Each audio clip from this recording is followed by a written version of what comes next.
നമസ്തേ. ബ്രില്യൻറ്റിൻ്റെ foundation പ്രോഗ്രാമുകൾ എനിക്ക് തോന്നുന്നു 6, 7, 8, 9, 10 ക്ലാസ്സിൽ പഠിച്ചുകൊണ്ടിരിക്കുന്ന ആ വിദ്യാർത്ഥികൾക്കും അവരുടെ പേരൻസിനുമാണ് നമ്മൾ ഫൗണ്ടേഷൻ പ്രോഗ്രാമിൻ്റെ സാധ്യതകളെക്കുറിച്ചും എങ്ങനെയാണ് ഈ പ്രോഗ്രാം നടക്കുന്നതെന്നുള്ളതിനെക്കുറിച്ചൊക്കെ വിശദമായിട്ട് പറഞ്ഞു തരാനായിട്ടാണ് ഇന്ന് ഏറ്റവും സീനിയർ മെമ്പേഴ്സായിട്ടുള്ള ഡോക്ടർ വെങ്കടേഷൻ സാറും അതുപോലെ തന്നെ പ്രദീപ് സാറും നമ്മളുടെ കൂടെ ജോയിൻ ചെയ്യുന്നത്. നമസ്കാരം.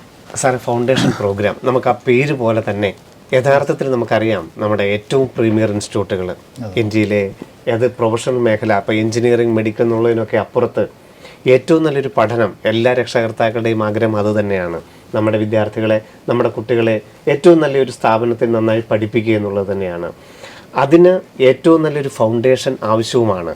അതുതന്നെയാണോ ഈ പ്രോഗ്രാമിൻ്റെ ഉദ്ദേശവും? പിന്നെ definitely sir you are absolutely correct. എന്താണെന്നറിയാം, വിത്തൗട്ട് ഫൗണ്ടേഷൻ നമുക്ക് അഫോർഡ് ചെയ്യാൻ പറ്റില്ല. എന്നറിയാം, ഇത്തവണ ഇപ്പോൾ ഫ്യൂച്ചറിൽ അല്ലെങ്കിൽ പ്രസൻറ്റ് കണ്ടീഷൻ പറയാം കോമ്പറ്റേറ്റീവ് വേൾഡാണ്. തീർച്ചയായും ഭയങ്കര കോമ്പറ്റേറ്റീവ്. അറിയാം, ഇപ്പോൾ ഫോർ എക്സാമ്പിൾ സാറിനെല്ലാം നമുക്കെല്ലാം അറിയാം, നീറ്റിന് ഒരു 20 lakhs കുട്ടികൾ എഴുതുന്നുണ്ട് ഫോർ 1 lakh സീറ്റിന് അല്ലേ. അപ്പോൾ കോമ്പറ്റീഷൻ ഈസ് 1:20. അപ്പോൾ കോമ്പറ്റീഷൻ ടൈറ്റ് ആകുന്നതോറും നമ്മളും നമ്മുടെ സ്റ്റുഡൻസും നമുക്ക് അതനുസരിച്ച് മോൾഡ് ചെയ്യണം. തീർച്ചയായും. അപ്പോൾ മോൾഡ് എന്നറിയാം ഈ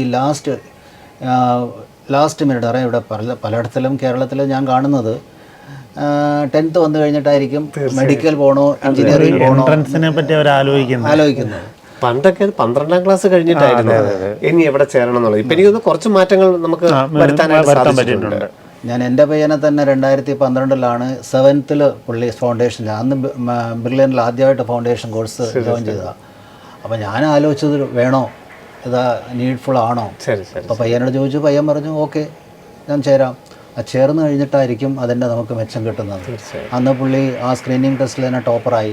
അപ്പോൾ ഞാൻ നോക്കിയപ്പോൾ ജസ്റ്റ് ആ പയ്യൻ ഒരു ലെവലുണ്ട്. അപ്പോൾ ഇനി എന്ത് ലെവൽ കൂട്ടാനാണ്. അപ്പോൾ വൈഫെല്ലാം പറഞ്ഞു നോക്കാം. അങ്ങനെ ആ ബ്രില്യൻറ്റിൽ ഒരു ഫൗണ്ടേഷൻ ചേർന്നപ്പോഴായിരിക്കും നമുക്ക് തോന്നുന്നത് സ്കൂൾ ലെവൽ ഒന്നും അല്ല, നമുക്ക് ഇനിയും പഠിക്കാനുണ്ട്, കുട്ടികൾ ഇനിയും പഠിക്കാനുണ്ട്. അപ്പോൾ കുട്ടിക്ക് ആ ഒരു ഫൗണ്ടേഷൻ പറയാം എക്സ്ട്രാ ഒരു കോൺസെപ്റ്റ് വൈസ് പഠിപ്പിക്കുന്നതാണല്ലോ. ഫൗണ്ടേഷൻ ചേർന്നെന്ന് പറഞ്ഞ സ്കൂളിൽ ബുദ്ധിമുട്ടായിട്ട് തോന്നുന്നു? ഒരിക്കലുമല്ല. ഇവിടെ ഈ ഫൗണ്ടേഷൻ കോഴ്സ് സ്ട്രോങ് ആകും തോറും സ്കൂളിൽ ഈസി ആയിക്കൊണ്ടിരിക്കുകയാണ്. പുള്ളിക്ക് ഒരിക്കലും സ്കൂളിൽ ആ ഒരു 2nd പൊസിഷനോ 3rd പൊസിഷനോ ഒന്നുമല്ലോ. ഉള്ളിൽ ക്ലാസ് ടോപ്പർ അല്ലെങ്കിൽ സ്കൂൾ ടോപ്പർ അങ്ങനെയായിരുന്നു പോയിക്കൊണ്ടിരുന്നത്. അതിന് മാക്സിമം സപ്പോർട്ട് കിട്ടിയത് ഈ ഫൗണ്ടേഷൻ കോഴ്സ് ഒരു കോൺട്രിബ്യൂഷൻ ഡെഫിനറ്റ്ലി നടത്തിയിട്ടുണ്ട്. അത് ഒരിക്കലും നമുക്കത് കാണാതെ പോകാൻ പറ്റില്ല. ശരിയാണ്. നമുക്ക് ഈ സ്കൂൾ പഠനം നടത്തിക്കൊണ്ടിരിക്കുമ്പോൾ തന്നെ പ്രദീപ് സാർ ചോദിച്ച പോലെ ഇപ്പം CBSE സിലബസ് ഉണ്ട്, ISC സിലബസ് ഉണ്ട്, സ്റ്റേറ്റ് സിലബസിൽ പഠിച്ച കുട്ടികളുണ്ട്. ഇവരെയെല്ലാം ഉൾക്കൊള്ളിച്ചുകൊണ്ടുള്ള ഒരു കരിക്കുലം തന്നെയാണോ ബ്രില്യൻറ്റിൻ്റെ ഫൗണ്ടേഷൻ പ്രോഗ്രാം എന്ന് പറയുന്നത്? ശരിക്കും പറഞ്ഞാൽ നമ്മളിപ്പം 3 സിലബസ് സ്കൂളിൽ പഠിച്ചെന്ന് പറഞ്ഞാൽ പോലും ഇവർക്ക് എല്ലാവർക്കും പറ്റുന്ന രീതിയിലൊരു സ്പെഷ്യലായിട്ടുള്ള ഒരു സിലബസിനെ ബേസ് ചെയ്താണ് നമ്മുടെ ക്ലാസ്സുകൾ മുന്നോട്ട് പോവുക. അപ്പം അത് പഠിക്കും തോറും ഇപ്പം പുറത്ത് വെങ്കടേഷ് സാറ് പറഞ്ഞതുപോലെ തന്നെ പുറത്തുനിന്ന് നോക്കുമ്പോൾ ആദ്യം ബുദ്ധിമുട്ടെന്ന് തോന്നിയാലും ചേർന്ന ഒരു കുട്ടി പോലും പിന്നീട് സ്കൂള് ബുദ്ധിമുട്ടായിട്ട് പറയുന്നില്ല. സ്കൂൾ അതുപോലെ അവർ ഇമ്പ്രൂവ് ചെയ്ത് കയറി വന്ന് അവർക്ക് സ്കൂളിൽ ഈസിയായി, സ്കൂളിൽ മാർക്ക് കിട്ടി. അപ്പം ഇവർക്ക് കൂടുതൽ പഠിക്കാൻ ആഗ്രഹം ജനിക്കുക.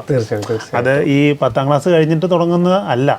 ഇവർ 6ാം ക്ലാസ് തൊട്ട് പഠിച്ചിങ്ങനെ നമുക്കൊരു ഇൻസ്പിറേഷൻ എന്ന് പറയുന്നത് ശരിക്കും പറഞ്ഞാൽ ചെറുപ്പത്തിലാണ് ആഗ്രഹിക്കാൻ, ശരിക്കും പറഞ്ഞാൽ എല്ലാ കാര്യങ്ങളും സ്വപ്നം കാണാൻ പഠിക്കുന്നത്. ഇപ്പം നമ്മുടെ വീട്ടിലുള്ള കൊച്ചു പിള്ളേരാണെങ്കിലും അവർ വലുതാകുമ്പോൾ ഇന്ന ആളാകും എന്നൊരു ആഗ്രഹം. പക്ഷേ ഒരു 11, 12 കഴിയുമ്പം അങ്ങനെ പറയുന്നൊരു ലെവലിലല്ല കുട്ടികൾ നിൽക്കുന്നത്. അതെപ്പോഴും കൊച്ചു കുട്ടികളിലായിരിക്കും ഇത്. അവർ സയൻസ് ഇഷ്ടപ്പെട്ട് പഠിക്കുന്നു. ഇപ്പം നമുക്ക് ചന്ദ്രയാൻ 3 പോയി. ചന്ദ്രയാൻ 3 പോകുമ്പോൾ അവരുടെ കുട്ടികളുടെ മനസ്സിൽ അവർക്കൊരു സയന്റിസ്റ്റ് ആവണം. അപ്പം അതുപോലത്തെ പ്രിപ്പറേഷൻ തന്നെ ISR എത്ര കൊല്ലം മുമ്പ് അല്ലാതെ പെട്ടെന്നൊരു പ്രിപ്പറേഷനാണ് നമുക്ക് വേണ്ടത്.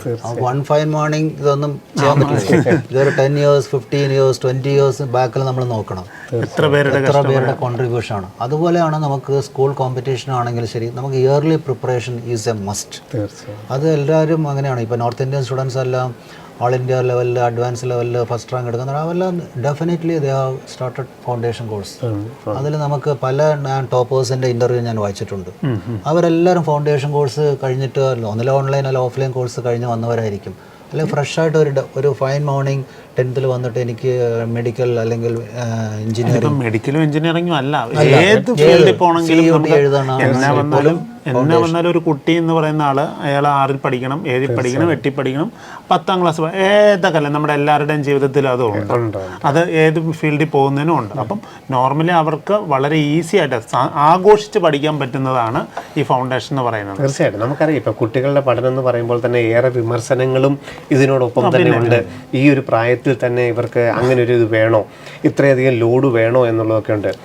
ലോഡ് കൊടുക്കുന്നില്ല. ആ സ്കൂളിലുള്ള സിലബസ് തന്നെയാണ് ഇവിടെയും പഠിപ്പിക്കുന്നത്. അതാണ് തിരിച്ചറിയുന്നത്. അത് തന്നെയാണ് പഠിപ്പിക്കുന്നത്. ഇവിടെ അതിൻ്റെ കൂടെ എന്ത് കൺസെപ്റ്റ് വൈസ് ക്ലാരിറ്റി വരുത്തും. ഓരോ തിയറിക്കും ക്ലാരിറ്റി വരുത്തും. കൺസെപ്റ്റ് എന്ന് പറയുന്നത് ബേസിക് പറഞ്ഞ തിയറി. സ്കൂളിൽ പഠിക്കുമ്പോഴാണ് ഇവർ ഫ്രീ ആയിട്ട് നിൽക്കുന്നത്. ഇവർക്ക് ചിന്തിക്കാനുള്ള സമയം കൂടുതൽ കിട്ടുന്നത്. അപ്പം അതിനുള്ള കാര്യം ഇവർ അന്വേഷിക്കും. അപ്പം നമ്മൾ കാര്യങ്ങൾ പറഞ്ഞു കൊടുക്കുന്നു. അപ്പം കൂടുതലായിട്ട് അവർ സയൻസിലോട്ടും എടുക്കും, മാത്സിലോട്ടും സബ്ജക്റ്റോട് ഒരു അഫെക്ഷനായിട്ട് വരും, അഫെക്ഷൻ ആവും. തീർച്ചയായിട്ടും അറിയാം പല ടീച്ചേഴ്സും യു ലവ് ദ സബ്ജക്റ്റ് എന്നല്ല പറയുന്നത്. കൃത്യമായിട്ട് എൻ്റെ പയ്യൻ പണ്ട് വേറൊരു ടീച്ചർ എൻ്റെ പയ്യനെ കുറിച്ച് പറയുന്നത് he is not studying mathematics, Ram is attacking mathematics. തീർച്ചയായിട്ടും ആ ഒരു ഇത് വന്നത്, ആ ഒരു ഇൻട്രസ്റ്റ് ആ ഫൗണ്ടേഷനിൽ കൂടിയാണ് വന്നത്. നിറയെ സബ്ജക്റ്റ് ഇൻട്രസ്റ്റ്. നമുക്ക് കൂടുതൽ പഠിക്കുന്നതോറും ആണല്ലോ നമുക്ക് ഇൻട്രസ്റ്റ് വരുന്നത്. ആദ്യം ടഫായിരിക്കുമില്ലെന്ന് ഞാൻ പറയുന്നില്ല. ഫൗണ്ടേഷൻ കോഴ്സ് കുറച്ച് സ്കൂളുമായിട്ട് കമ്പയർ ചെയ്യുമ്പോൾ കുറച്ച് tough. But once you entered the class and attended the class it is very easy to absorb. തീർച്ചയായിട്ടും അത് പ്രൂവൺ ആണ്. ഇപ്പോൾ കഴിഞ്ഞ കൊല്ലം ആഷിക് സ്റ്റെന്നി തന്നെ നമുക്കൊരു റീസെന്റ് അതിനു മുമ്പ് നമ്മുടെ ഗൗരി ശങ്കർ അങ്ങനെ നമ്മുടെ ആ ഒരു റിസൾട്ടിന്റെ ടോപ്പ് നോക്കുവാണെങ്കിൽ എല്ലാവരും ഫൗണ്ടേഷൻ സ്റ്റുഡൻസ് തന്നെയാണ്. നമുക്ക് ഇപ്പം മുമ്പ് സാറ് പറഞ്ഞതുപോലെ തന്നെ ഇപ്പം സ്കൂളിൽ പഠിച്ചുകൊണ്ടിരിക്കുമ്പോൾ ഒരു കംഫർട്ട് സോണാണ്. നമ്മൾ ആ സ്കൂളിൻ്റെ ചുറ്റുവട്ടം മാത്രമേ അറിയുന്നുള്ളൂ. അവിടെ എല്ലാവരും ടോപ്പേഴ്സും ആയിരിക്കാം. പക്ഷേ ഇത് കഴിഞ്ഞിട്ട് ഈ 12ാം ക്ലാസ് കഴിഞ്ഞിട്ട് ഒരു കോമ്പറ്റീഷൻ ഫീൽഡിലോട്ട് വരുമ്പോഴാണ് യഥാർത്ഥത്തിൽ നമ്മൾ എത്രത്തോളം ഇനി മുൻപോട്ട് പോകാനുണ്ടെന്ന് അറിയുന്നത്. അതിന് എത്രത്തോളം സഹായകമാണ് ഫൗണ്ടേഷൻ പ്രോഗ്രാം. അതായത് എക്സാം പ്രിപ്പറേഷൻ, ഒബ്ജക്റ്റീവ് ടൈപ്പ് എക്സാമിനേഷന് നമ്മൾ ഏതൊക്കെ രീതിയിലാണ്, അതായത് നമുക്കിപ്പം ക്ലാസ് വരുന്നു, ഇപ്പം ക്ലാസ് തീരുന്നു, ഓരോ ചാപ്റ്റർ നമ്മൾ ക്ലാസ് എടുത്ത് തീരുന്നു, അതിനുശേഷം നമ്മൾ എക്സാമിലേക്ക് പോകുന്നു.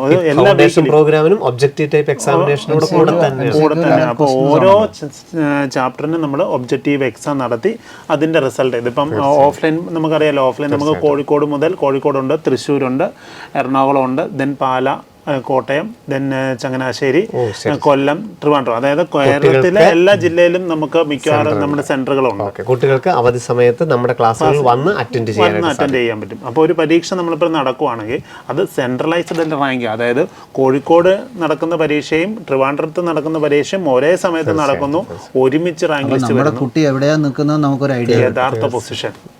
മറ്റേ നമ്മളൊരു സ്കൂളിൽ പഠിക്കുമ്പോൾ എന്താ, അവിടെയുള്ള ശിവൻ സാർ പറഞ്ഞ 40 പേരിൽ അവരുടെ പൊസിഷനാണ്. ഇതെന്ന് പറഞ്ഞാൽ അവരുടെ ഏജിലുള്ളവരുടെ കുട്ടിയുടെ യഥാർത്ഥ പൊസിഷൻ നമ്മളെ തിരിച്ചറിയുന്നു, നമ്മളെ ഇവാലുവേറ്റ് ചെയ്യുന്നു. Proven sir. എൻ്റെ പയ്യൻ അവസാനം ക്രീം എക്സാമിനേഷൻ്റെ പ്രീവിയസ് വീക്ക് ബ്രില്യൻറ്റിലെ ഡയറക്ടർ വിളിച്ച് പറയുന്നു, your son will get minimum single digit rank. അവർ അത്ര അക്സസ് ചെയ്ത് കഴിഞ്ഞു, സിംഗിൾ ഡിജിറ്റ് റാങ്ക്. എന്നറിയാം അവൻ്റെ ആ മോക്ക് ടെസ്റ്റ് പെർഫോമൻസ്, ലാസ്റ്റ് 2 ഇയേഴ്സിൻ്റെ പെർഫോമൻസ്. അപ്പോൾ നമുക്കൊരു പ്രീവിയസ്ലി അക്സസബിൾ ടെസ്റ്റ് എന്ന് പറയാം. ഫൗണ്ടേഷനിൽ കൂടി ഇയാൾ എവിടെ നിൽക്കുന്നു, where he stands, is there any weakness, strength and weakness അനാലിസിസിനെ പറ്റും ഇത്. ഈ കുട്ടിക്ക് എവിടെയാണ് സ്ട്രെങ്ത്, മാത്സിൽ വീക്ക് ആണെങ്കിൽ അത് നമുക്ക് ഫോക്കസ് ചെയ്യാം, അതിന് നമുക്ക് സപ്പോർട്ട് കൊടുക്കണം.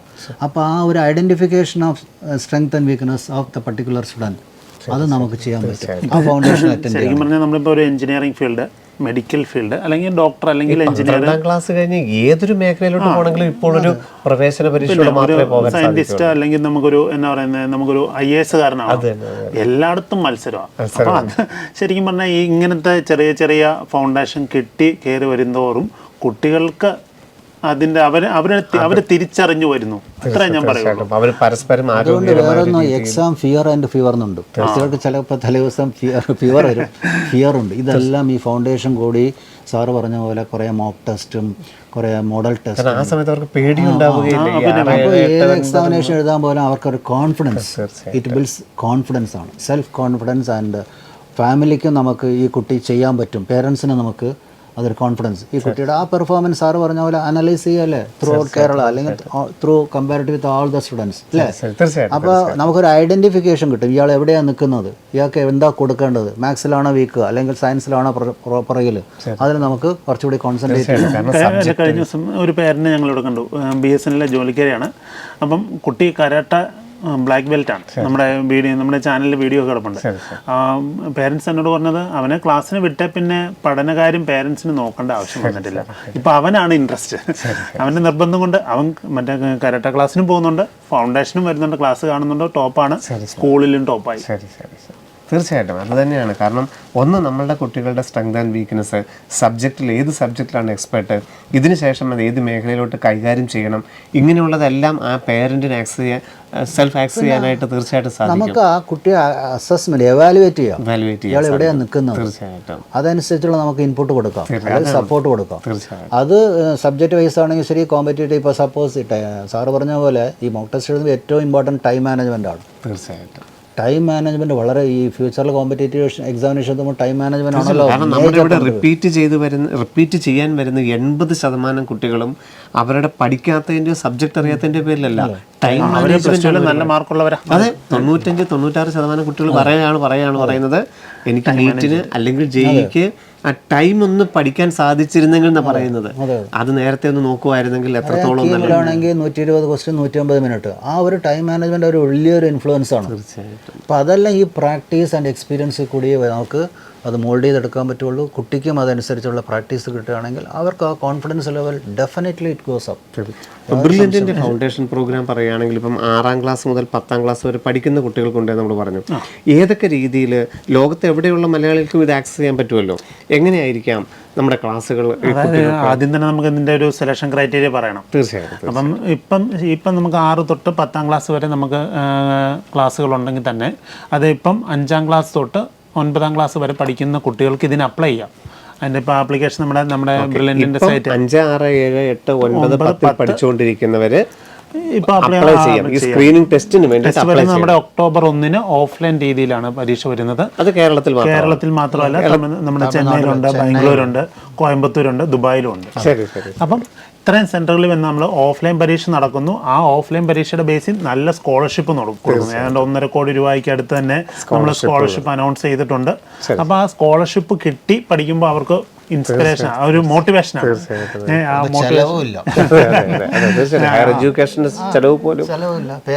ഇങ്ങോട്ട് കെട്ടി പഠിക്കാനുള്ള അവസരം കിട്ടുവാണ്.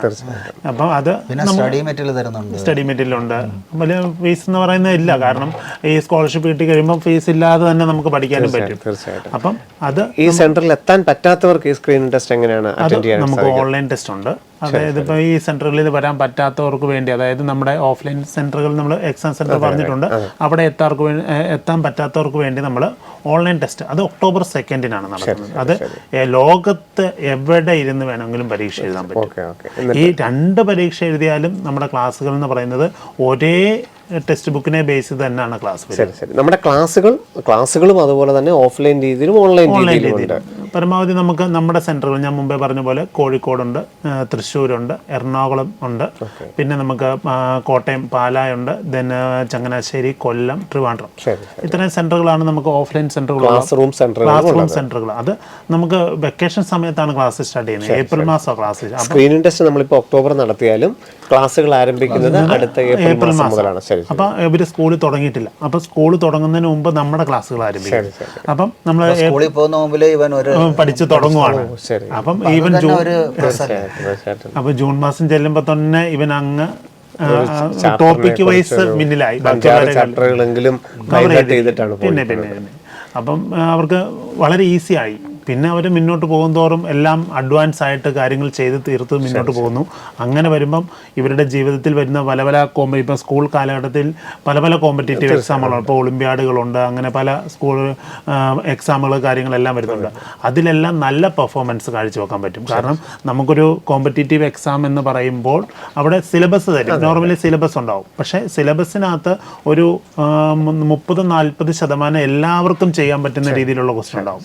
പിന്നെ ബാക്കി ബാക്കി ഒരു 30% എന്ന് പറഞ്ഞാൽ ആവറേജ് കുറച്ചുകൂടെ അഡ്വാൻസ് ആയിട്ടുള്ള ക്വസ്റ്റ്യൻ പറയുന്നത് ഈ ഫൗണ്ടേഷൻ കോഴ്സ് കൊണ്ട് കോമ്പറ്റേറ്റീവ് എക്സാമിനേഷൻ എസ്പെഷ്യലി ഒളിമ്പിയാഡ്സ് എല്ലാം ഈസിലി ആണ്. കുറെ ഒളിമ്പിയനാണ്. അപ്പൊ അതെല്ലാം ഈ ഫൗണ്ടേഷന്റെ ആ ഒരു സപ്പോർട്ട് ഉണ്ടായിരുന്നു, അത് യാതൊരു സംശയം വേണ്ട. അപ്പം നമുക്ക് ഈ കോമ്പറ്റേറ്റീവ് എക്സാമിൽ വരുന്ന സാറ് പറഞ്ഞ പോലെ തന്നെ ഏറ്റവും ടഫ് ആയിട്ടുള്ള ക്വസ്റ്റ്യൻ ഈസിലി ചെയ്യാൻ പറ്റും. ഇപ്പം സ്കൂളിൽ ടീച്ചർമാർ ഹോംവർക്ക് കൊടുക്കുന്നു, ആരുടെയും ഹെൽപ്പില്ലാതെ ഇവർക്ക് ഹോംവർക്ക് തനിയെ ചെയ്യാൻ പറ്റും. ഇതൊക്കെ നമുക്ക് കിട്ടുന്നത് പിള്ളേരുടെ കയ്യിൽ നിന്ന് കിട്ടുന്ന ആ ഫീഡ്ബാക്കാണ് ഞാൻ പറയുന്നത്. പല പേരൻസും ഞാൻ കാണുന്നത് ഇപ്പോൾ ഞങ്ങളുടെ ഏരിയയിലെല്ലാം ഈ സബ്ജക്റ്റ് വൈസ് ട്യൂഷൻ പോകുന്നുണ്ട്. അത് എനിക്ക് തോന്നുന്നു ആ ടൈം കൺസ്യൂമിങ് ആണ്, വലിയൊരു ഫോക്കസ്ഡ് ആയിരിക്കില്ല. ഇത് ഒരു കോമ്പറ്റേറ്റീവ് വേൾഡിൽ പോകുമ്പോൾ ആ പർട്ടിക്കുലർ ടീച്ചർ ആ കുട്ടിക്ക് എടുക്കുന്നു, ഡൗട്ട് ക്ലിയറിങ് എല്ലാം ചെയ്യുന്നുണ്ട്. ഇവിടെ ഒരു കോമ്പറ്റേറ്റീവ് മെൻറ്റാലിറ്റി, കോമ്പറ്റേറ്റീവ് അറ്റ്മോസ്ഫിയറിൽ പോയാൽ ആ കുട്ടി വേറൊരു ലെവലായിരിക്കും. കാരണം ആ ഒരു കമ്മ്യൂണിറ്റിയിലാണ് നിൽക്കുന്നത്. ഒരു കൺസെപ്റ്റ് കിട്ടിക്കഴിഞ്ഞിട്ട് അത് എങ്ങനെ എവിടെ അപ്ലൈ ചെയ്യണം, എവിടെ അപ്ലൈ ചെയ്യണമെന്ന് മനസ്സിലാക്കിയെടുക്കണം. അവിടെയാണ് ഒരു കുട്ടിയുടെ വിജയം. അവിടെയാണ് എനിക്ക് കോമ്പറ്റേറ്റീവ് എക്സാമിനേഷൻ അല്ല, അപ്ലിക്കേഷൻ ഓഫ് കൺസെപ്റ്റ് ആണ്. സാർ പറഞ്ഞ പോലെ കൺസെപ്റ്റ് ആദ്യം മനസ്സിലാക്കണം, ദെൻ അപ്ലിക്കേഷൻ ഓഫ് കൺസെപ്റ്റ് ആണ്. കാരണം വിദേശ രാജ്യങ്ങൾ എത്രയോ നാളുകൾക്ക് മുമ്പ് ഇൻട്രൊഡ്യൂസ് ചെയ്ത് കഴിഞ്ഞ കാര്യങ്ങൾ തീർച്ചയായിട്ടും നമ്മുടെ ഇപ്പൊ bank coaching clerk recruitment officer എല്ലാത്തിനും കോച്ചിങ് പ്രിപ്പറേഷൻ വേണം. ഇയർലി സ്റ്റേജ് പ്രിപ്പറേഷൻ അത് മസ്റ്റായി വരികയാണ്. നിറയെ കോമ്പറ്റീഷൻ ആയതുകൊണ്ടാണ് എല്ലാവരും. അതിപ്പോ നമുക്ക് ഒരു ക്രിക്കറ്റ് എടുക്കുകയാണെങ്കിലും അവരൊരു കോച്ചിങ് നടത്തിയിട്ടാണ് വേൾഡ് കപ്പിന് പോകുന്നത്, അത്രേ ഉള്ളൂ. ഇതിന്റെ കരിക്കുലം എന്ന് പറയുന്നത് ഈ ഏപ്രിൽ മാസം മുതൽ അടുത്ത ജനുവരി വരെ, ഒരു ജനുവരി ഫെബ്രുവരി മാസത്തോട് കൂടി തീരും. അപ്പം നോർമലി നമുക്ക് അക്കാഡമിക് ഇയർ തീരുന്നത്, ആനുവൽ എക്സാം വരുന്നത് നമ്മുടെ മാർച്ച് മാസത്തിലായിരിക്കും. അപ്പം സ്കൂളിലും ഇവർക്ക് നല്ല പെർഫോമൻസ് അത്ര ബാധിക്കാത്ത രീതിയിൽ തന്നെയായിരിക്കും. ബോർഡ് എക്സാമിനേഷൻ 100% മേടിക്കാം. പ്രൂവൺ പേരന്റാണ് ഞാൻ പറയുന്നത്. അതുകൊണ്ടാണ് അപ്പൊ എല്ലാവർക്കും ഉള്ളൊരു പേര് ഇതായിരിക്കും. കാരണം എപ്പോഴും നമുക്ക് മലയാളികൾക്ക് അറിയാമല്ലോ, ബോർഡ് എക്സാമിന്റെ മാർക്ക് എന്ന് പറയുന്നത് നമുക്ക് തീർച്ചയായിട്ടും അതിന്റെ പ്രാധാന്യം നമ്മൾ എപ്പോഴും കൊടുക്കുന്നുണ്ട്. ബോർഡ് എക്സാമിനേഷൻ ഇത് സ്കൂളിൽ വളരെ സിമ്പിൾ ആകും. ഇവിടെ ഫൗണ്ടേഷൻ സ്കൂളിന്റെ കൂടെ കവർ ചെയ്യുന്ന ഔട്ട്സൈഡ് ഏരിയയും കവർ ചെയ്യുന്നുണ്ട്. തീർച്ചയായിട്ടും. അപ്പോൾ automatically school syllabus will be very easy. അതിനോട് അവന്റെ എക്സ്ട്രാ കരിക്കുലർ ആക്ടിവിറ്റിയും ചെയ്യാം. അതാണ് ഞാൻ മുമ്പേ പറഞ്ഞ പയ്യന്റെ കാര്യം. അവൻ 6ാം ക്ലാസ്സിൽ പയ്യനാണ്. അവിടെ ഞാൻ ഇന്ന ഫൗണ്ടേഷൻ കോഴ്സിന് വരുന്നത് കൊണ്ട് എൻ്റെ ഒരു കാര്യം മാറ്റി വെക്കണമെന്ന് ഇല്ല, ഒരിക്കലും ഇല്ല. കാരണം പിള്ളേർ എൻജോയ് ചെയ്ത് പഠിക്കുക. അതിന് നമ്മുടെ പേരൻസ് അതിനുള്ള ഇപ്പോൾ കിട്ടുന്ന എല്ലാ സാഹചര്യങ്ങളും പരമാവധി യൂസ് ചെയ്യുക. അവിടെയാണ് വിജയം. അപ്പം നമുക്കിപ്പോൾ നമ്മൾ പറഞ്ഞു കഴിഞ്ഞതാണെങ്കിലും ഈ ഫൗണ്ടേഷൻ ക്ലാസ്സുകളിലൊന്നും ആ കുട്ടിയുടെ കരിയർ മനസ്സിലാക്കുന്ന രീതിയിലുള്ള ഒരു എഡ്യൂക്കേഷൻ നമ്മൾ കൊടുക്കുന്നുണ്ടോ? ഇല്ല സാർ, ഞാൻ പറയട്ടെ, ഈ ഫൗണ്ടേഷൻ കോഴ്സ് നമ്മൾ ജോയിൻ ചെയ്ത് പഠിക്കുന്ന കുട്ടിയെ നമുക്ക് 10ാം ക്ലാസ്സിൽ വരുമ്പോൾ ഇയാൾക്ക് എവിടെയാണ് പറ്റുന്നത്, ഒരു ഐഡൻറ്റിഫിക്കേഷൻ ഓഫ് ഫ്യൂച്ചറിൽ ഇയാൾ എവിടെ പോകണം, മെഡിക്കലിൽ പോകണോ, അല്ലെങ്കിൽ എഞ്ചിനീയറിംഗ് പോകണോ, അല്ലെങ്കിൽ മാത്സ് പറ്റില്ല, അല്ലെങ്കിൽ നമുക്ക് എക്കണോമിക്സ് ഫ്യൂച്ചർ പറ്റില്ല. അതും നമുക്കൊരു അനാലിസിസ് കിട്ടും. ഈ പയ്യൻ എവിടെയാണ് പറ്റിയ ആള്, എവിടെ ഫിക്സ് ചെയ്യാൻ പറ്റും, അതിനുള്ള സോഴ്സ് ഐഡന്റിഫിക്കേഷൻ അല്ലേ. പിന്നെ തീർച്ചയായും ചില കുട്ടികൾ മാത്സ് 10th വരുമ്പോൾ മാത്സ് വീക്ക് ആവും. അപ്പോൾ ഓട്ടോമാറ്റിക്കലി അയാളെ നമുക്കൊരു ഐഡന്റിഫൈ പേഴ്സണൽ എവാലുവേഷൻ ചെയ്യാനും പറ്റും. അതായത് നമുക്ക് അതുപോലെ തന്നെ നമുക്ക് എല്ലാവർക്കും ക്ലാസ് മെൻറ്റേഴ്സ് ഉണ്ട്. ഇതുപോലെ ഈ ടീച്ചർമാരെ നമുക്ക് ഇത്ര ഒരു 30-40 പേർക്കെന്നുള്ള രീതിയിൽ നമുക്കൊരു ടീച്ചറുണ്ട്. അത് കൂടാതെ ഒരു ഓൺലൈനിലും ഉണ്ട്, ഓഫ്ലൈനിലും ഉണ്ട്. അതായത് ഓരോ മെന്ററും ക്ലാസ് മെന്റർ. അപ്പോൾ ആ ക്ലാസ് മെന്ററിന്റെ സപ്പോർട്ട് എന്ന് പറഞ്ഞാൽ കുട്ടികളെ അതൊക്കെ വളരെ വലിയൊരു ഇൻഫ്ലുവൻസ് തന്നെയാണ് കുട്ടികൾക്ക് വരുത്തുന്നത്. ശരിക്കും ഇതിന്റെ പ്രിന്റഡ് മെറ്റീരിയലുകളും എല്ലാ മെറ്റീരിയലും ഓഫ്ലൈൻ ആണെങ്കിലും ഓൺലൈൻ ആണെങ്കിലും എല്ലാം നമുക്കിപ്പോൾ ഓൺലൈൻ ആണെങ്കിൽ നമ്മൾ ഇന്ത്യൻ പോസ്റ്റ് ഓഫീസ് വഴി നമ്മൾ അവരുടെ തരുന്ന അഡ്രസ്സിൽ അയച്ചു കൊടുക്കുന്നു. ഓഫ്ലൈൻ ആണെങ്കിൽ നമ്മൾ ക്ലാസ് റൂമിൽ കൊടുക്കുന്നു. അപ്പോൾ രണ്ടും ഒരുപോലെ തന്നെയാണ്. പക്ഷെ ഞാൻ പറയുന്നു, ഓഫ്ലൈനിൽ എത്താൻ പറ്റുന്ന കുട്ടികൾ ഓഫ്ലൈനിൽ വരിക. കാരണം അവർക്ക് പറ്റുന്ന രീതിയിലുള്ള ക്ലാസ്സുകൾ അവരുടെ വെക്കേഷൻ സമയത്ത് ഫിസിക്കൽ ക്ലാസ് ആയിരിക്കും കുറച്ചുകൂടി നല്ലത്. പറയാം, ആ ഒരു സ്പോട്ടിൽ തന്നെ സംശയം വേണമെങ്കിൽ പ്രൊഫസറോട് ചോദിക്കാം. അല്ലെങ്കിൽ ആ പീരീഡ് കഴിഞ്ഞ് കഴിഞ്ഞാൽ ജസ്റ്റ് സാർ എനിക്കൊരു ഡൗട്ട് അത് ക്ലിയർ ചെയ്യാം. അല്ലെങ്കിൽ ത്രൂ ക്ലാസ് ടീച്ചർ സാർ പറഞ്ഞ പോലെ മെന്റർ വഴി ഡൗട്ട് ക്ലിയർ ചെയ്യാം. അപ്പോൾ പിന്നെ കുട്ടികളുമായിട്ട് ഇന്ററാക്ട് ചെയ്യാം. പല സ്കൂളുകളിലും പല സിലബസിലും ഒക്കെ പല കുട്ടികളായിട്ട് വരുന്നു, പല റേഞ്ചുള്ള കുട്ടികളായിരിക്കും വരുന്നത്. അത് പല സ്കൂളിൽ നിന്ന് വരുന്നത് എല്ലാവരും ടോപ്പേഴ്സ് തന്നെ ആയിരിക്കും. ആ ഒരു ടോപ്പേഴ്സിന്റെ ഗ്രൂപ്പ് ഇരിക്കുമ്പോൾ നമ്മൾ തന്നെ വർക്ക് ചെയ്യും. നമ്മൾ തന്നെ ഓട്ടോമാറ്റിക്കലി നമുക്ക് ടോപ്പർ ആകാനുള്ള ആ ഒരു ആഗ്രഹം ഇൻട്രസ്റ്റ് കൂടും. അപ്പോൾ എപ്പോഴും ഒരു ഫിസിക്കൽ ക്ലാസ് അറ്റൻഡ് ചെയ്യുന്നതാണ് ഞാൻ പ്രിഫർ ചെയ്യുന്നത്. തീർച്ചയായിട്ടും എന്നറിയാം അത് പല കുട്ടികളായിട്ട് ഇൻട്രാക്ട് ചെയ്യാം, പല സാർ പറഞ്ഞ പോലെ പല സോഷ്യൽ ഫീൽഡിൽ നിന്ന് വരുന്ന ആൾക്കാരുമായിട്ട് ഇൻട്രാക്ട് ചെയ്യാം. അപ്പോൾ എൻ്റെ പയ്യനെല്ലാം പറയാറുണ്ട്, ആ കുട്ടി അവിടുത്തെ ഭവൻസിലെ ടോപ്പറാണ്, അവൻ ഭയങ്കര ഫോക്കസ്ഡ് ആണെന്നെല്ലാം പറയും. അപ്പോൾ ഇവൻ ഓട്ടോമാറ്റിക്കലി തീർച്ചയായും ഇൻട്രസ്റ്റ് വരും. അപ്പം ശരിക്കും പറഞ്ഞാൽ ഇപ്പം ഓൺലൈനിലാണെങ്കിൽ പോലും നമ്മുടെ എക്സാം, ഞാൻ പറഞ്ഞല്ലോ എക്സാം ഇപ്പം 1000 അല്ലെങ്കിൽ 2000 പേരുമായിട്ടാണ് ഇവർ മത്സരിക്കുന്നത്. എന്നിട്ട് അതുപോലെ തന്നെ നമുക്ക് ഈ എക്സാം കഴിഞ്ഞ് തൊട്ട് അന്ന് തന്നെ മിക്കവാറും നമ്മൾ റിസൾട്ട് അനാലിസിസ് ലൈവ് മീറ്റിംഗാണ് നടത്തുന്നത്. അപ്പോൾ ഓരോ കുട്ടിയും ടോപ്പേഴ്സിനെ നമ്മൾ വിളിച്ച് സംസാരിക്കുമ്പം കുട്ടികളെല്ലാം ലൈവ് മീറ്റിങ്ങിലുണ്ട്. അപ്പം ടോപ്പറായിട്ട് നിൽക്കുന്ന അവൻ എങ്ങനെ പ്രിപ്പയർ ചെയ്തു എന്ന് നമ്മൾ ചോദിക്കുമ്പോൾ അവൻ തന്നെ പറയുകയാണ്. അപ്പം മറ്റേ എല്ലാവരും കേട്ടുകൊണ്ടിരിക്കുകയാണ്. എൻ്റെ നെഗറ്റീവ് എന്താണെന്ന് ഓരോരുത്തരും മനസ്സിലാക്കുന്നു. അടുത്ത തവണ പോകുമ്പോൾ നല്ല രീതിയിലേക്ക് കയറി വരാൻ പറ്റും. ഇത് നമുക്കിപ്പം ബ്രില്യൻറ്റിൻ്റെ ഈ ഫൗണ്ടേഷൻ പ്രോഗ്രാം എൻറോൾ ചെയ്യാനുള്ള മാർഗ്ഗങ്ങൾ, അല്ലെങ്കിൽ ഈ സ്ക്രീനിങ് ടെസ്റ്റിന് എൻറോൾ ചെയ്യാനുള്ള മാർഗ്ഗങ്ങൾ എന്തൊക്കെയാണ്? അത് നമുക്കിപ്പം നമ്മുടെ സൈറ്റ് വഴിയാണ്, അതായത് നമ്മുടെ brilliantpala.org എന്ന് പറയുന്ന സൈറ്റ് വഴി നമുക്ക് സ്ക്രീനിങ് ടെസ്റ്റിന് അപ്ലൈ ചെയ്യാൻ പറ്റും. ആദ്യം ചെയ്യേണ്ടത് സ്ക്രീനിങ് ടെസ്റ്റിന് അപ്ലൈ ചെയ്യാനുള്ളതാണ്. അപ്പം അതിൻ്റെ നമുക്ക് അപ്ലൈ ചെയ്യുന്ന സൈറ്റിൽ തന്നെ കയറുമ്പോൾ, നമ്മൾ ഈ സൈറ്റിൽ തന്നെ കയറി കഴിയുമ്പോൾ നമുക്ക് അവരുടെ കോഴ്സിന് ബ്രോഷറുണ്ട്, സിലബസും ഉണ്ട്, സാമ്പിൾ ക്വസ്റ്റ്യനും ഉണ്ട്. ഇപ്പോൾ സാമ്പിൾ ക്വസ്റ്റ്യനും ഉണ്ട്. ഇനി നമുക്ക് മോക്ക് ടെസ്റ്റുകൾ ഉണ്ട്. ഓൺലൈനായിട്ട് മോക്ക് ടെസ്റ്റ് എഴുതാൻ പറ്റും. അങ്ങനെ മോക്ക് ടെസ്റ്റ് എഴുതുമ്പോഴാണ് നമ്മൾ ഏതൊരു ആദ്യമായിട്ടായിരിക്കും കുട്ടികൾ മോഡൽ ടെസ്റ്റ് അല്ലേ, മോഡൽ ടെസ്റ്റ്. അപ്പം നമ്മൾ പഠിച്ച് തീർത്തിട്ട് പോയി പരീക്ഷ എഴുതിയാലും നമുക്ക് ഒരെണ്ണം തെറ്റും. അത് നമുക്ക് കൃത്യമായിട്ട് നെഗറ്റീവ് മാർക്കിംഗ് ഉണ്ട്. 5ൽ പഠിക്കുന്നവർക്ക് മാത്രം നെഗറ്റീവ് മാർക്ക്. സ്കോളർഷിപ്പ് ടെസ്റ്റിന്റെ ഒരു ലെവലും ഈ മോക്ക് ടെസ്റ്റിൽ കൂടി നമുക്ക് അറിയാം. അപ്പം അത് അവർക്ക് കിട്ടുന്ന അവസരങ്ങളാണ്. ഈ മോക്ക് ടെസ്റ്റുകൾ എഴുതി അവർ ഇവാലുവേറ്റ് ചെയ്ത് വീണ്ടും നമ്മളിപ്പം ഒരു എക്സാം നടന്നു, നമ്മുടെ ക്ലാസ്സിൽ ഒരു എക്സാം നടന്നു, നമ്മളവിടെ നമുക്കിപ്പം ഫുൾ മാർക്ക് കിട്ടിയെന്ന് പറഞ്ഞു കഴിഞ്ഞാൽ നമ്മൾ വീട്ടിൽ ചെല്ലുമ്പോഴും അല്ലെങ്കിൽ നമ്മുടെ എന്നാ പറയുന്നത് ആരും ഒന്നും ചോദിക്കില്ല, കൺഗ്രാജുലേഷൻസ് മാത്രമേ പറയുള്ളൂ. നേരെ തിരിച്ചൊരു ഫുൾ മാർക്കില്ല, ഒരു മാർക്ക് കുറഞ്ഞു, നമ്മുടെ കുട്ടികളുടെ വീട്ടിലേക്ക് വന്നു കഴിയുമ്പോൾ പേരൻസ് ആദ്യം ചോദിക്കും എന്നാ പറ്റുമോ 1 മാർക്ക് കുറഞ്ഞ്. അത് തിരിച്ചറിവാണ്, കുട്ടികൾക്കുള്ള തിരിച്ചറിവാണ്. കുട്ടി ഉറപ്പായിട്ട് ഞാൻ പറയുന്നു ആ 1 മാർക്ക് എങ്ങനെ പോയെന്ന് അവർ അനലൈസ് ചെയ്ത് കണ്ടുപിടിച്ചു, പിന്നെ ഒരിക്കലും തെറ്റി. ഇതാണ് ഫൗണ്ടേഷൻ. അത് ഈ 12ാം ക്ലാസ്സിൽ പോയി ചെയ്ത് ചെയ്യാൻ പറ്റൂല. ഈ 6ാം ക്ലാസ് തൊട്ട് തെറ്റി ശരിയായി വരിക. പിന്നെ ആ ഇവാലുവേഷൻ എന്ന് പറയുന്നത് വളരെ വലുതാണ് തന്നെ. അതാണ് ഫൗണ്ടേഷൻ ഉദ്ദേശിക്കുന്നത്. ഭയങ്കര ഒരു കോൺട്രിബ്യൂഷൻ ചെയ്യും. പുള്ളിക്കുള്ള സെൽഫ് കോൺഫിഡൻസ് ആണ്, എന്നെ കൊണ്ട് പറ്റും.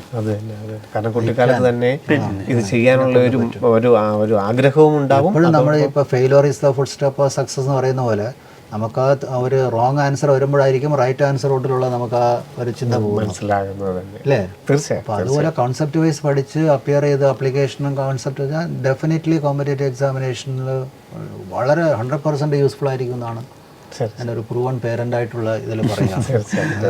സാർ സ്കോളർഷിപ്പ് സ്കീമുകളെ കുറിച്ച് പറഞ്ഞു. തീർച്ചയായിട്ടും നമുക്ക് ഏറ്റവും അട്രാക്റ്റീവ് ആയിട്ടുള്ളത് തന്നെയാണ് കുട്ടികളെ സംബന്ധിച്ചിടത്തോളം ഈ ഒരു സ്കീം എന്ന് പറയുന്നത്. നമ്മൾ കൊടുക്കുന്ന ഈ സ്കോളർഷിപ്പ് സ്കീം അത് ഈ സ്ക്രീൻ ടെസ്റ്റിൽ കൂടെ തന്നെയാണോ, ഏതൊക്കെ രീതിയിലല്ല? നമുക്കിപ്പം ഈ ഒരു സ്ക്രീനിങ് ടെസ്റ്റോട് കൂടെ തന്നെയാണ് നമ്മുടെ ഈ ഒരു സ്കോളർഷിപ്പ് കൊടുക്കുന്നത്. ഈ ഒക്ടോബർ 1 ടെസ്റ്റിന് തന്നെ സ്കോളർഷിപ്പ് കൂടെ ഉൾപ്പെടുത്തിയിട്ടുണ്ട്. ഓഫ്ലൈൻ പരീക്ഷയ്ക്ക് നമുക്ക് സ്കോളർഷിപ്പ് ഉണ്ട്, ഓൺലൈനിൽ നമ്മൾ സ്കോളർഷിപ്പ് ഇല്ല. പക്ഷേ ഓഫ്ലൈനിൽ സ്കോളർഷിപ്പ് ഉണ്ട്.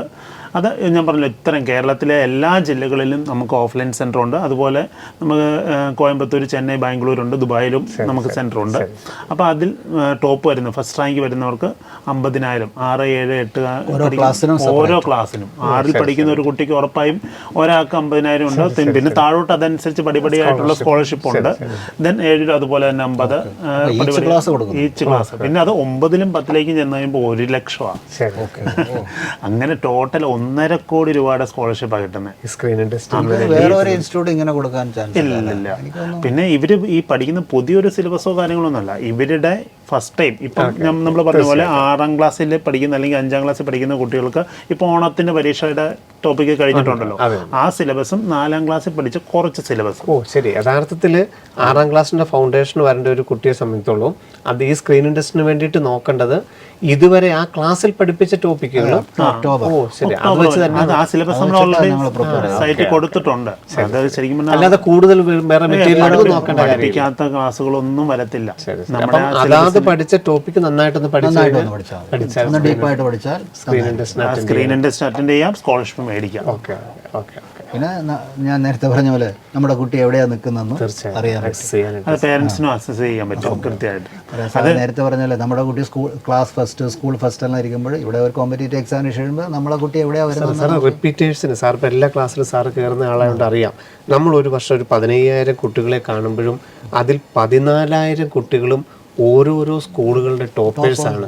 ഇവിടെ വന്നു കഴിയുമ്പോൾ ഒരു പരീക്ഷയിൽ അല്പം കുറയുമ്പോഴേക്കും ഇവർ ഈ മെന്റൽ സ്ട്രെസ്സിൽ പോകാനുള്ള കാരണം ഇവർക്ക് ഈ ചെറുപ്പകാലത്ത് മുതലേ ഈ ഒരു ആരോഗ്യകരമായ രീതിയിൽ ഇതിനെ ഫേസ് ചെയ്യാത്തത് തന്നെയാണ്.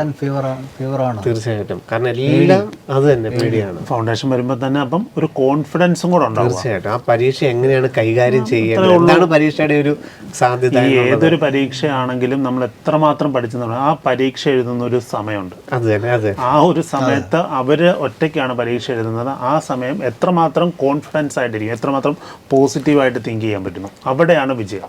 കോൺഫിഡൻസ് ലെവലാണ് നമുക്ക് ടെസ്റ്റ് എക്സാമിനേഷൻ. സാറ് പറഞ്ഞ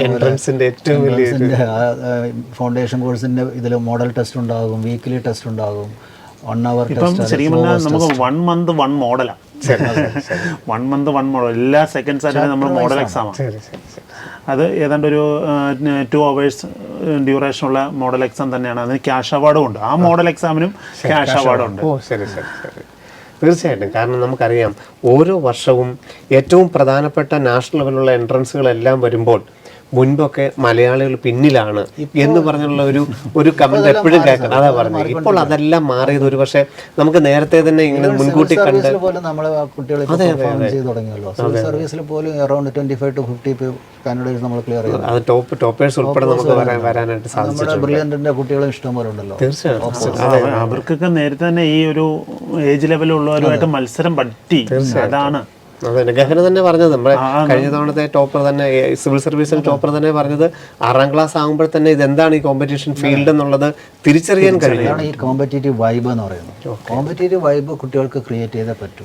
ശരി ശരി ശരി. അത് അവർക്ക് അത് ഡെഫിനറ്റ്ലി അത് പ്രയോജനപ്പെടും. അത് അവരുടെ ജീവിതത്തിന്റെ ഒരു ഘടകത്തെയും എക്സ്ട്രാ കരിക്കുലർ ആക്ടിവിറ്റീസോ അല്ലെങ്കിൽ സോഷ്യൽ ഒന്നിനെയും ബാധിക്കാതെ തന്നെ ആരോഗ്യകരമായ രീതിയിൽ. ഇതൊക്കെ ശരിക്കും പറഞ്ഞാൽ പല കുട്ടികളും ഞാൻ ഇന്ന സിലബസിലല്ല പഠിക്കുന്നത്, CBSE അല്ലേ, സ്റ്റേറ്റ് അല്ലേ, ICSE അല്ലേ, അങ്ങനെ മാറി നിൽക്കുന്ന കുറച്ച് പേരുണ്ട്. അങ്ങനൊന്നും ചിന്തിക്കേണ്ട ഒരാവശ്യമില്ല.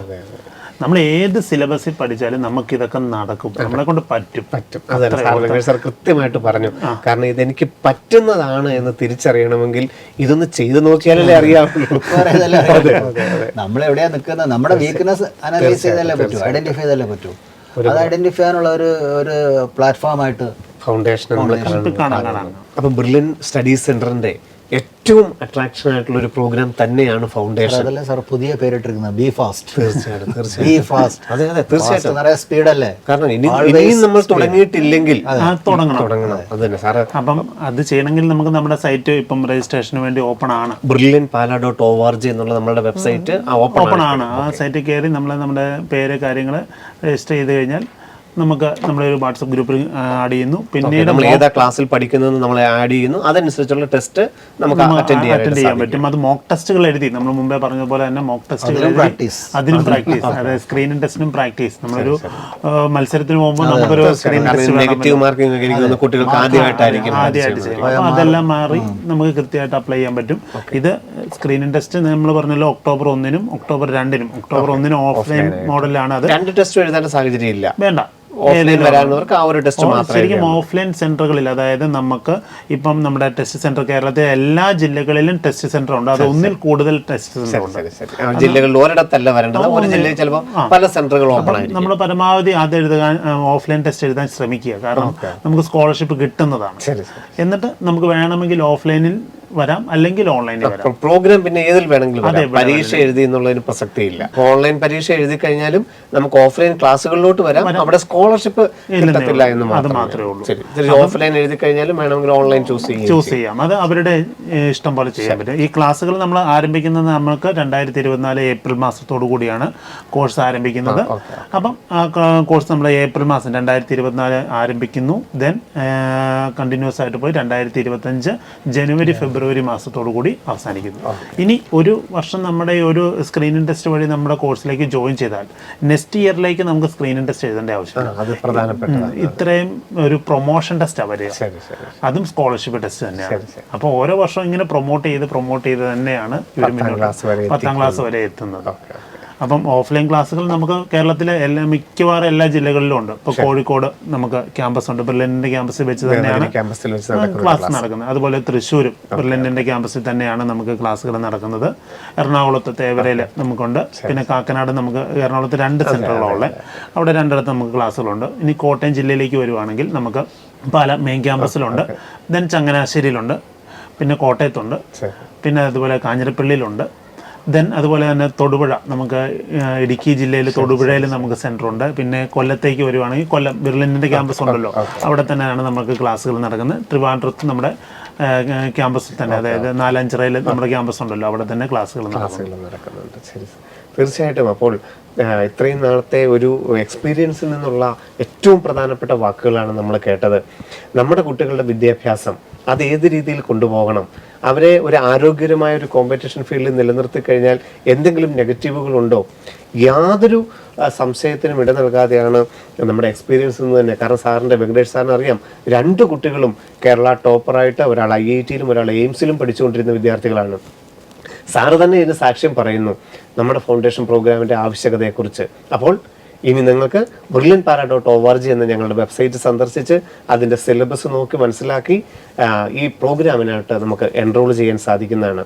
സാറേ, ഒത്തിരി നന്ദി. കാരണം ഈ ഒരു മലയാളികളുടെ ഈ ഒരു സംശയങ്ങൾ, കാരണം അവർക്ക് സ്കൂൾ പഠനത്തിനെയൊക്കെ ഒരുമിച്ച് കൊണ്ടുപോകാൻ പറ്റുമോ, സിലബസ് അധിഷ്ഠിതമാണോ, ഓരോ സിലബസിൽ പഠിച്ചാൽ ഇത് പാടുണ്ടോ എന്നൊക്കെ ഉള്ളത് വളരെ വ്യക്തമായി തന്നെ പറഞ്ഞു തരാൻ സാധിച്ചു. ഒത്തിരി നന്ദി. വീണ്ടും കാണാം. നന്ദി. Thank you so much. Thank you. Entrance സംബന്ധമായ വാർത്തകളും അപ്ഡേഷനുകളും ഏറ്റവും വേഗം ആധികാരികമായി അറിയാൻ ബ്രില്യൻറ്റ് സ്റ്റഡി സെന്റർ പാല യൂട്യൂബ് ചാനൽ സബ്സ്ക്രൈബ് ചെയ്യുക, ബെൽ ഐക്കൺ അമർത്തുക. ഈ വീഡിയോ മറ്റ് സുഹൃത്തുക്കളിലേക്കും ഷെയർ ചെയ്ത് നൽകുക.